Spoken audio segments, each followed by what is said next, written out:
Welcome students. In our last lecture, we have seen the derivation for third order reactions. In the derivation, we obtain the reaction rate constant value, and that is K or K3. 3 represents that for third order reactions. Now, in continuation with that, we consider the characteristics of third order reactions. In the characteristics, we consider the three basic characteristics, namely nature of graph, second, half-life period of reaction, and third, unit for reaction rate constant, that is K. The first characteristic that we consider, nature of graph. We have obtained the third order reaction equation, and that is again represented here, repeated here. That will be given by 1/2 into bracket 1 upon a minus x bracket square minus 1 upon a square bracket complete equal to k into t. This reaction equation, this kinetic equation is rearranged in different ways. Here we consider the simple way to rearrange it in the form of y is equal to mx plus c. This y is equal to mx plus c is the equation of a straight line. According to this equation, y representing the various values plotted on y-axis, x representing the various values plotted on x-axis. The nature of graph is a straight line.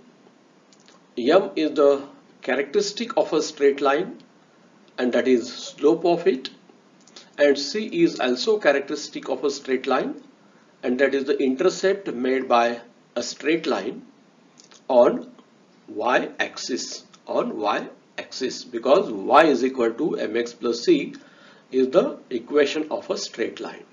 So okay, this equation we rearrange, reform in this fashion. So for that, we shifting this 2 to the right hand side. So the equation simplifies as 1 upon a minus x bracket square minus 1 upon a square is equal to twice kt. We compare this equation with our y is equal to mx plus c straight line equation. So after comparing, it becomes clear that m is equated to 2 times k. M is equated to 2 times k because t is plotted on x-axis. T is time.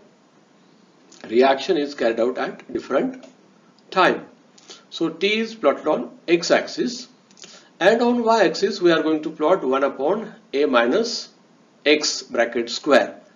So this equation can be represented as 1 upon a minus x bracket square equal to 2 times kt plus 1 upon a square. Comparing this equation with this equation, y is equal to mx plus c, we have m equal to 2 times k and c equal to, c is intercept made by a straight line on y-axis, which will be 1 upon a square.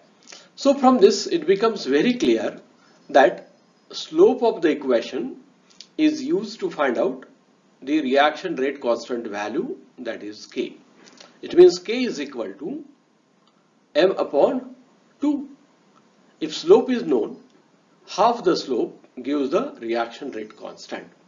Similarly, intercept made by a straight line on y-axis gives us the value 1 upon a square, where a is the initial concentration of reactant.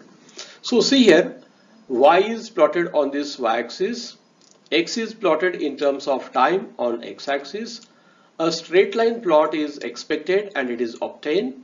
Slope gives the value m and intercept gives the value c. So from slope k can be evaluated, and from intercept initial concentration of reactant can be evaluated. In either way, one can express this equation in another fashion as 2a square k into t equal to x into bracket 2a minus x divided by a minus x bracket square. If we take the all concentration terms which are varying with respect to time to one side, then one can plot the graph in either way as on y-axis x into bracket 2a minus x upon a minus x bracket square, and on x-axis usually always time is plotted. So by using this straight line format, we get the slope. Slope gives us the value of 2a square into k. It means k can be obtained by rearranging this slope equation as k is equal to slope m upon twice a square. So it gives us the value of k, while this equation is rearranged in the form in which intercept is 0. It means the straight line passes through origin. Now we consider the second characteristics of the third order reaction, and that is half-life of reaction. So half-life is the time required to complete half of the reaction with respect to reactant or product. It's called as half-life of the reaction. It can be obtained by substituting the terms as T is equal to T1 half. T1 half is the half-life time. X is equal to A by 2. Therefore, we get A minus X is equal to A by 2. Substituting these values in our equation for third order reaction kinetics, so we can get the value of T1 half is equal to 3 upon twice Ka square. Generally, here 3 is constant, 2 is constant, K is reaction rate constant, that is also constant. So only it is found that the half-life period is inversely proportional to square of the initial concentration of reactant.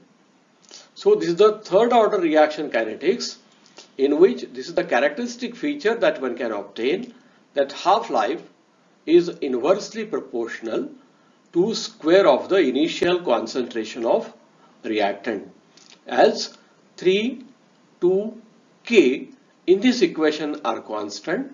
So we consider the half-life period and initial concentrations, they are inversely related with each other, and from that the knowing initial concentration and reaction rate constant, half-life of the reaction can be evaluated, which is the characteristic feature of this particular third order kinetics. The third characteristic is the unit of reaction rate constant K. Sometimes we call this K as a K3 because 3 towards the third order reaction. Order of the reaction is 3. So from the previous equation again, we reproduce it for K, and that will be equal to 1 upon 2 times T into bracket x into 2a minus x bracket complete divided by a square into a minus x bracket square. So from this equation we substitute the units of each term, time t as a time unit, x and a minus x and a, these are the concentration terms. So we represent concentration unit for x we represent concentration unit for 2A minus X. We represent concentration square unit for A square, and we also represent concentration square unit for A minus X bracket square. Here it is. So concentration into concentration becomes concentration square. This and this concentration square in the numerator and denominator get cancelled. So only one square concentration term is left in the denominator. So K is equal to concentration raised to minus 2 into time raised to minus 1. When we consider the concentration in moles per liter, and time is in seconds, then we have reaction rate constant unit as moles per liter raised to minus 2 into second raised to minus 1, or in another words, liter raised to 2, mole raised to minus 2, second raised to minus 1. So this is the unit or specific characteristic for third order reaction kinetics, specifically that for reaction rate constant here. Now this is the very important feature that we have considered in our today's lecture. Now, in our next lecture we consider the different methods to determine order of reaction. There are various methods are there. Out of those 5 different methods, we are considering only few of them. So be prepared for the next lecture. Today we stop here. Thank you.